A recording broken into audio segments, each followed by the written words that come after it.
Nexim Healthcare is known for its innovative approaches and commitment to community development. So the health and quality of our database is a key indicator of how successful we can be. That means in everything we do, we need to ensure that we stand out not just as a healthcare company placing them, but one that cares about them and their progress, their lives, and the things that determine their own successes. Supporting Black entrepreneurship and fostering a community engagement are essential to Nexim Healthcare's mission. We've got a mentoring program where many aspiring Black entrepreneurs reach out to our office, and then they get first time with me depending on what sectors they are in, what help they need. If you have an innovative idea or approach that has worked for you, share it with us. Let's learn and grow together as a community. Welcome to the Black Business Podcast, brought to you by Nexim Healthcare Consultants, where we celebrate and highlight the achievements of Black entrepreneurs who are making a significant impact in their industries. Today, we are thrilled to have Henry Lukenge, the founder and CEO of Nexim Healthcare. A leader in the healthcare consulting industry, Nexim Healthcare is known not only for its innovative solutions, but also for its commitment to diversity, equity, and community developments. Let's dive into Henry's inspiring journey and learn more about Nexim Healthcare's remarkable achievements. Good afternoon, Henry. Welcome to the Black Business Podcast. How are you doing today? Very well, sir. How are you? I'm doing great. Thank you so much for coming today to your to our studio in Mississauga. Let's start discussing about your organization, Nexim Healthcare Consultants. Henry, Nexim Healthcare has made significant strides in the healthcare consulting industry, particularly through its commitment to diversity, equity, and inclusion. Can you share the journey of Nexim Healthcare from its inception to becoming a leading name in the healthcare consulting industry? Well, Nexim Healthcare is, as you said, a commitment as a business that is born out of very humble beginnings. And those beginnings go, far to obviously where I come from in East Africa, where my parents ran the first indigenous construction company when I was little. So I picked up the business skills from them when I was little, being on site with my dad and working with my mom on the farms and all that stuff. But then obviously as life would play itself out, we moved to England. I became an accountant, right? It's a CA to be precise. And then I moved to Canada through a role as in one of the major trust funds. And then upon the events of 2008, I sort of reconsidered my career in finance and thought about a new alternative career path, and healthcare became one of those. Basically, out of that pain of '08, I sort of had a self-reflection. And I thought that my talents and my sort of competencies were not properly serving they were not serving me and the world around me in the way I thought I could do things. So I set up Nexim with around early 2009, right, with a goal of being a major lead and providing health social care services. 2009, you said, right? Yeah, 2009, with the goal of being a lead and providing health and social care staff. But not just that, also reimagining the way the industry and staffing within healthcare subspace is run, with a focus on providing opportunity to people, especially from immigrant and minority backgrounds, with not just the jobs, but also extra resources and technical information around the issues like finance, the tax code, internships for young people, and everything around immigration, so that as a company, we don't just generate revenue, but also look after the people who we place for work. Right. Henry, as a Black entrepreneur, are there any particular challenges you have faced when you were setting up your business here in Canada? I would say yes. And I'd say I think these would actually go across everyone. When you're starting up a business, obviously things you're going to face. Everyone doubts your competencies, your abilities. I'm no exception, right? Or the CPA getting into healthcare. Right. So none of the healthcare buyers. A totally different field, right? Yeah. So none of the buyers in the space believe that the competencies to what I thought, what I was setting myself up to do, right? To make matters worse, I was basically first generation immigrant, just me, no one else in my family at the time, and I had no industry contacts, right? So I couldn't, for example, reach a friend in a hospital, a nursing home, a group home, to say, you know what, I'm setting up this company, please help me out. I couldn't do none of that because I didn't have any contacts. So the first roadblock I would say was understanding that I don't know this space, right? And that my experience as a CA won't really translate into an excellent businessman within healthcare, right? That put the time in to be patient, understand the industry, the sector, right? Get to know the people, their buying behavior. Basically, what do they look for in someone like Nexim, and what were they not getting in the people they're doing business with, right? So that what through that research and sort of that humility to listen to the people on the other side of the desk who are making the decisions, I learned many things. One of them is that that at the time, right, the sector was so wasn't as regulated as it is now. So many small businesses were doing so many things that are in today's space you can't do, but they were doing those days, right? But I set out to be different, and I done things right from the get go, based on my accounting background, right? That's one. Two, like everyone knows, you face working capital challenges, right? You're setting up a company, you need to make payroll and pay people on time. Now, if you don't have a grandfather like people like us who don't have anyone behind us, you need to find a way to generate to basically save for payroll. Now, at the time, no bank could give me no money, right? Because everyone, like the people, the buyers, the banks didn't believe I had the ability to do what I set out to do, and they don't prepare to risk their money on my dream.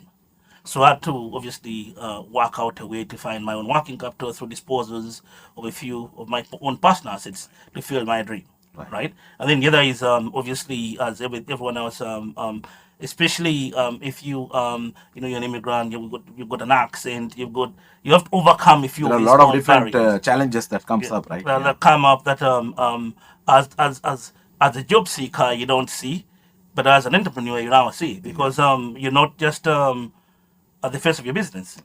You also is leading advocate, right? So that means that you polish up your communication skills, your interpersonal skills, the soft skills that in a hard job like being a CA, you don't really have to focus on. When you get in a business, you have to develop these skills and fast. Otherwise, what's it called? The market isn't kind to people or anyone, right? Who is not ready, Who you is can not say. ready. That's what it is. That's what And it is. Henry, on top of that, like, what is a practical key piece of advice to other aspiring black entrepreneurs who are planning to start their business here in Canada? I would say key things is you have to believe in what you're doing, because if you have a firm conviction what you believe, what you're trying to do, I think that's a starting point, because that's going to get you through many what's it called challenges that you face. But above that, you need to be disciplined. Like this is as they say, it's not a team sport. Right. Like you're going to be alone a lot of the time. You have to think through your ideas before you get them to someone else, right? And you have to be patient in delay. Like most of these things, most of the contracts or programs they work on take 1 or 2 years to sort of materialize and get some money back. You should have some patience, right? A lot of A it, lot of patience. right? Right. And I think the other thing I would add is you've got to find a support group, like a few mentors. Maybe if you can't afford to pay the free stuff on YouTube, right? If so many books you can read on because I don't think being an entrepreneur is something new. It's been here a long time. And right now, Henry, I think there are a lot of resources for everyone. Like, even whether it's women entrepreneurs or black entrepreneurs, there are a lot of resources available in the market today. Yeah. Right. So someone has to look at all the resources, figure out which of these resources are helpful to your specific situation, and then be humble enough to seek them out, but also apply what apply, especially what the mentors tell you. Right. Because there's no point spending all the hours attending a seminar. You don't apply any of it. Right. And then the other thing I could add there is delayed self gratification, because you find that many aspiring entrepreneurs, they well, I've been humble from the get go, and that's why I was brought up, because I've always been comfortable with not a lot, so I don't have to change many things in me for me to be happy. But you find that if you especially immigrants, and like some even black people, not just black, but everyone else, they get their first paycheck, their first what's it called? They get the first order and get the first payment for the first invoices. Let's say you what's it called? Send your customer a few invoices. They send you a check for like say 50,000. This is your first big check, right? Now, in my mind, I'm like, okay, I need to think about the fact that for the first time, I don't have to worry about payroll, right? I could set the money aside and know, you know what? Now I can project my payroll needs based on the margin on this check and not go around and buy things I don't need, right? You can plan, yeah, basically you can plan. have a plan Right. and stick to it, right? So don't let the flash things that come into your life change your vision and your long-term objectives for your business and yourself. Because at the end of the day, you're responsible for the results that you generate, but also the mistakes you make. Right. And the You're market punches you quite quickly when you make mistakes. Like you can't make your payroll because you bought a car. Right. My market doesn't leave anyone who makes mistakes, right? No. And like your journey with Nexim Healthcare, as you discuss, is truly inspiring to many entrepreneurs. Understanding the challenges and triumphs along the way really provides valuable insights for many of our listeners. Especially those who are aspiring entrepreneurs. To our listeners, if you have any questions or thoughts about Henry's journey with Nexim Healthcare, feel free to share them in the comments or reach out to us on social media. Your engagement is important to us and we love hearing from you. Now, Nexim Healthcare is known for its innovative approaches and commitment to community development. How does Nexim Healthcare incorporate innovation in its services and operations to stay ahead the competitive healthcare consulting industry? We actually approach this two ways because we have two distinct, I say, constituencies who we consider to be our customers, and the both of them they sort of, I wouldn't say mutually exclusive, but a bit. So you've got the customers in the hospitals, the nursing homes, and people at home who need support. They're counting on us for quality people who have been vetted, who have been trained, and they're qualified to come and help their loved ones. Now we've got the people we place. Without them, we have no business. So the health and quality of our database is a key indicator of how successful we can be. That means in everything we do, we need to ensure that we stand out not just as a healthcare company placing them, but one that cares about them and their progress, their lives, and the things that determine their own successes. Providing Right. the care on a personal level, right? Yeah. So now, for our database, the people in it, the Nancy's, the PSWs, the DSWs, like all the people we place in the community, we have to listen to them as they bring us the feedback from the customers because they are face for our business, which is key. So we need to be honest and what's it called, have a listening ear to the feedback they give us. But more importantly, we have to help them develop themselves. Because as they develop themselves, the quality of our database improves, right? Like things like helping people with if they've got loved ones abroad, how can you help them get them into Canada through the immigration support program, right? If they've got kids, right? How do we help these kids pick up some internships and job skills programs so that they too can someday aspire to be better than their parents, right? Then for their parents who work with us, we have to help them with the things like their taxes, immigration, all the mortgages, financial literacy, and all that stuff, so that people understand how to improve not just themselves, right, but their families and those coming after them, as far as wealth creation is concerned, right? And then in addition to that, we have to provide for them an avenue or opportunities for work that are both fulfilling but also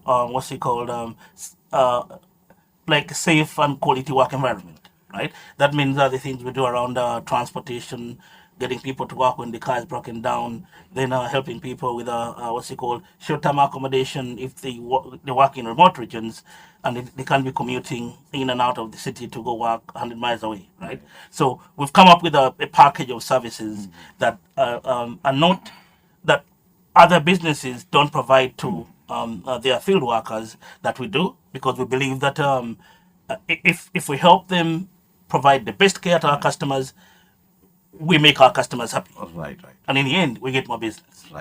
Right. So those are sort of the innovations that we've done on that side. On the customer side, it's more of obviously being available every time they need us. So we're 24/7. We have all our offices are manned 24/7. So any order coming in, regardless of time, the urgency is the same. right? And then the things we've done around helping our customers as well is around any customers who are into bringing nurses from abroad, healthcare workers from abroad.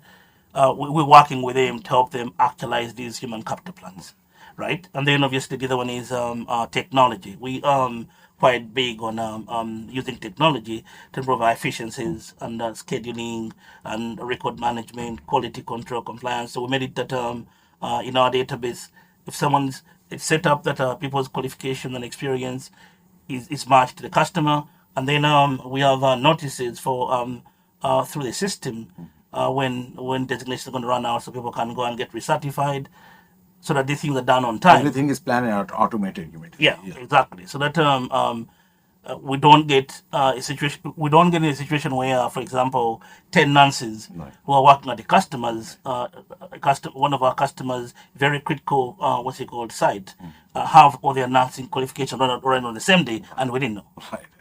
As you rightly said, Henry, like innovation is indeed a cornerstone of success. The innovative approaches you have shared can serve as an inspiration for other businesses striving to make a mark in their respective businesses. Remember, everyone, that innovation is key to staying ahead in any industry. If you have an innovative idea or approach that has worked for you, share it with us. Let's learn and grow together as a community. Now let's move to supporting the black entrepreneurship here in Canada. Supporting black entrepreneurship and fostering a community engagement are essential to Nexim Healthcare's mission. How does Nexim Healthcare actively support black entrepreneurship and contribute to community development? We do that via several avenues. A few of them I've discussed through our conversation, but the key ones that I'd point out is we've got a mentoring program, right, where many aspiring black entrepreneurs reach out to our office, and then they get first time with me depending on what sectors they're in, what help they need, right? We've over the last I think 5 to 6 years been able to impact I think about 15 businesses, I would say, in IT, in my space too, and general retail. And I would say, actually, a few are women owned as well. Black women entrepreneurs who I've mentored over the years, and I've seen them from inception to where their businesses they're making like $500,000, $1 million in revenue. Okay. So that's one of them, mentoring, right? And then to obviously sharing my example to say, you know what, if you set up a few things right, it's possible for you to be successful, to be equally as successful, if not more, right? And then the other thing is obviously sharing my contacts. Like when people come to me, when they're facing a challenge, say working capital or tax or this that, I say, you know what, okay, you know what, in that space, I've got these resources. Reach out to this gentleman who will be of help. And then if it's a legal issue, he has a paper I deal with on that. It's like giving back to the community, right? Yeah. Yeah. Supporting black entrepreneurs and like entrepreneurship is incredibly impactful. What initiatives or programs has Nexim Healthcare implemented to enhance its impact in these areas? I think the flagship thing we've done through our foundation is financial literacy, because as I mentioned before, many of us don't come from families that have financial literacy as a cornerstone of growth and development. So as a result, you find that even when we generate some revenue, we don't have the skills to deploy it effectively so it can serve us better going forward, right? So they say $1 or $2 in the community, if it multiplies 3 times, 10 people are impacted. But if it goes out, for example, you got $10 and then you used it to go buy 2 glasses of wine, right? In what's it called, some shop that no one knows, then that dollar is gone. But if it goes circulates in the community, then the community improves, right? So what we try to do through financial literacy is educate people about the power of the the multiplication factor of $1 invested within different programs. Like you've got like right now these several things around government entrepreneurial programs to help people like employ young people, right? Also, like this thing called FACE, where they do loans for black people. There's all these little things, but all of them are going to say, look, if you have $5, we give you 15. If you don't have the 5, you won't get the 15. You won't get anything, right? So we have to get this information, right? Right, on a grand scale into the hands of the people who need it the most, right? And then when they do, then we say, okay, now if you accumulate this information and use it to do this, here is the next step, right? That discipline, that delayed, what's it called, self gratification, and then obviously remaining humble, because at the end of the day, every time you what's it called, what's the word? When every time you get your feet off the ground, Right. it's difficult to get the feet right back on the ground, because now Your thought process changes, right? yeah, exactly. Your version of your version of facts and what they mean to you Right. is moving, because what's it called? You lost your sense of balance. Right. Right. It's heartening to see, Henry, like how your organization, Nexim Healthcare, is making a difference in community and supporting Black entrepreneurship. Your initiatives truly reflect a strong commitment to corporate social responsibility. Your support for initiatives that promote community engagement and entrepreneurship is vital. If you know of any organizations or individuals making a difference, let us know so we can highlight their efforts. Together, we can make a bigger impact. Now, brand visibility and thought leaderships are crucial for any business aiming for long-term success. How has partner with the Black Business Podcast and Canadian SME Small Business Magazine enhance Nexim Healthcare's brand visibility and thought leadership? I think I'll point like to two critical areas. One of them is engagements. Right. Since we partnered with the Canadian SME and the podcast, we've seen basically people and organizations that were not seeing us before pique an interest in saying, okay, who are these Nexim people, Right. and why are they here? What are they up to? Right. Right, which is obviously a good thing for every business, right? Because then it's like silent advocacy, where you before you speak, Right. someone knows what About who your you brand, are right. and your brand Yeah. and what you stand for, Yeah, right. right? Which has been a net plus for us, right? And then obviously, as I think you're there when we won the award, obviously that created what's it called enormous online and offline what's it called traffic to our service and our business, because everyone wants to know okay, you are a leader in this space.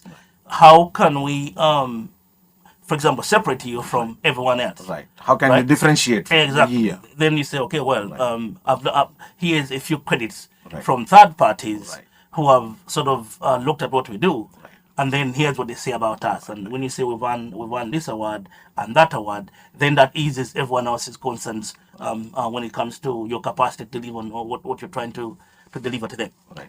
Guys, today is the first episode of the Black Business Podcast sponsored by Mr. Henry Lukenge.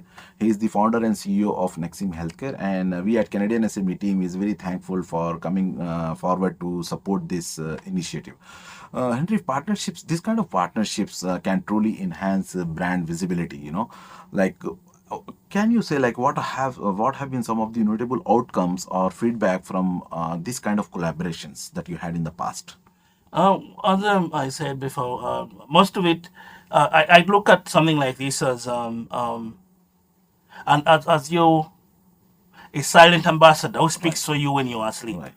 right? So through this podcast and other partnerships like this, right, we find that our customers, right, plus both the field staff and the hospitals and nursing homes, they're tuned in into different what's it called community information sources and what those sources mean to the audiences, right? So then as they do research on the company and an individual, they find that you're not just what's it called They are not only doing the business, but they are doing the corporate social responsibility, Yeah, and they are exactly. supporting other Supporting entrepreneurs. Yeah. entrepreneurs and all this stuff, Right. which as I said before, it's like your silent ambassador speaks Right. for you, Right.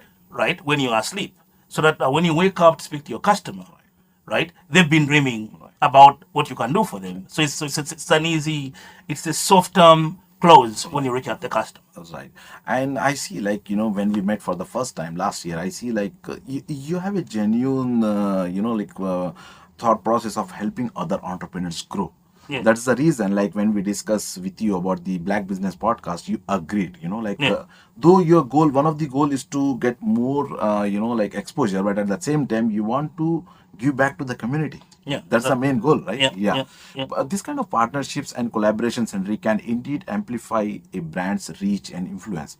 The success stories from this kind of collaborations highlight the power of strategic partnerships. Now, Nexim's healthcare success can be attributed to its strong leadership and visionary approach. As the founder and CEO, what leadership qualities and practices do you believe have been most instrumental in driving Nexim Healthcare's success?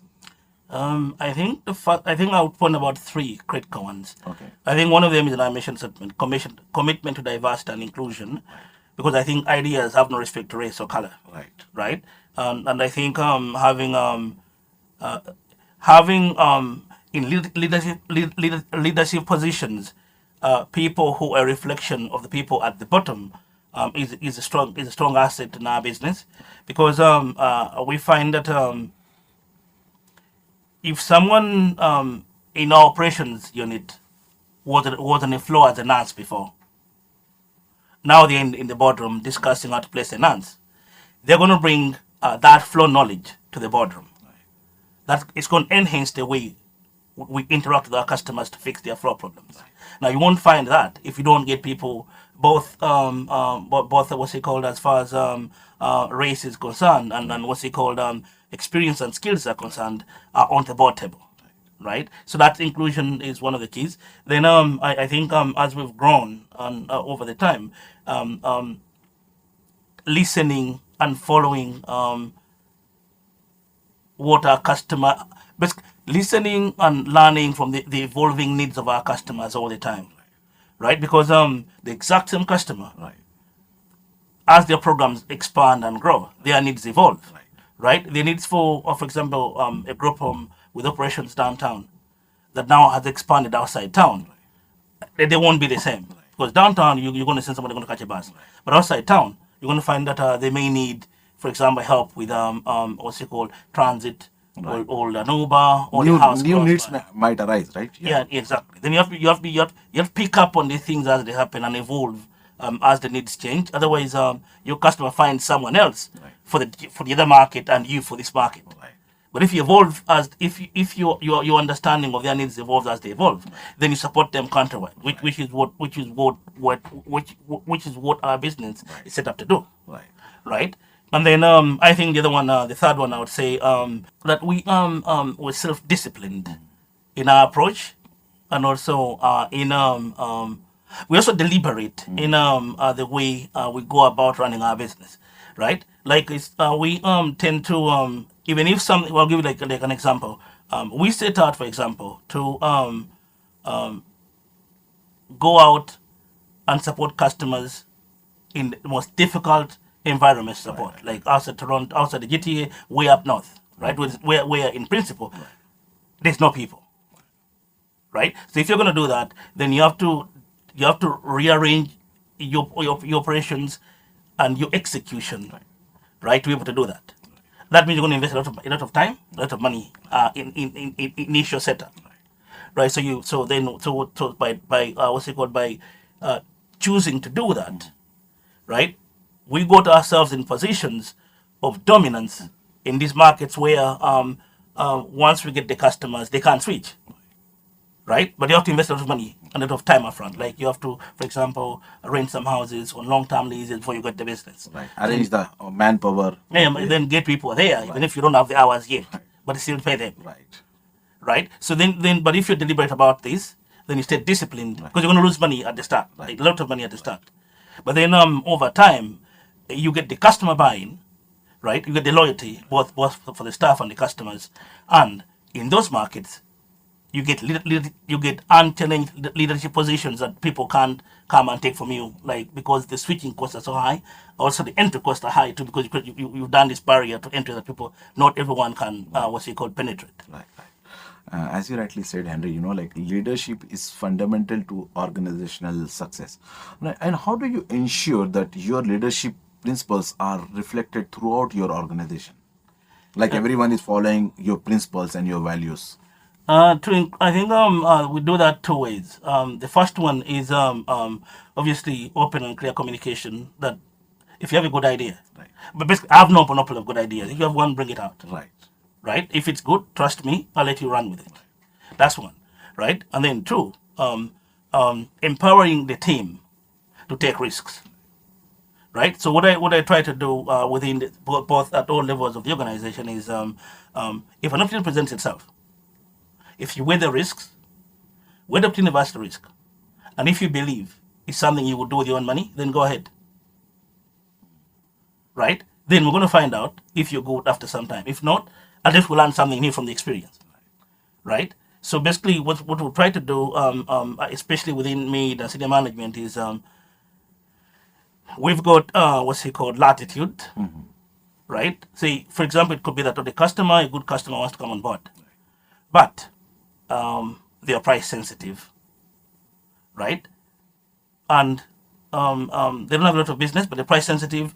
But as an upside, right, they're in a place where we want to grow, and they can be a reference. Right? So say, you know what, okay, as far as prices are concerned, you can go 10, what's it called, up or down, right? 10, 15% without coming to me. As long as you can justify why you're giving this opportunity to this person. Right? So if you tell me that, okay, I give them 15% because they are in Nunavut. We're not there yet. It's going to cost us all this money to get there. But once we're there, we have a reference. With that reference, we have a whole province to do business in. Then that's the right call, even if it's going to cost us some money. Right? So that's how we've tried to set up the how we've tried to reflect our leadership vision and principles within the people who actually do the day-to-day work of making the calls that have to be made when I'm not in the room. Yeah, effective leadership is vital for any organization's success, Henry, as you said, and it's enlightening to hear about the leadership practices that have driven, like Nexim Healthcare remarkable journey. Like Nexim Healthcare story is a testament to the power of innovation, community engagement, and strong leadership. We appreciate your time here today and look forward to seeing Nexim Healthcare continue to lead and inspire. Thank you so much, Henry, for joining us today and sponsoring the Black Business Podcast. We truly appreciate your support for this initiative. Thank you for having me. Thank you everyone for listening to our podcast. Stay tuned for more inspiring stories from remarkable Black entrepreneurs from across Canada on the Black Business Podcast, brought to you by Nexim Healthcare Consultants.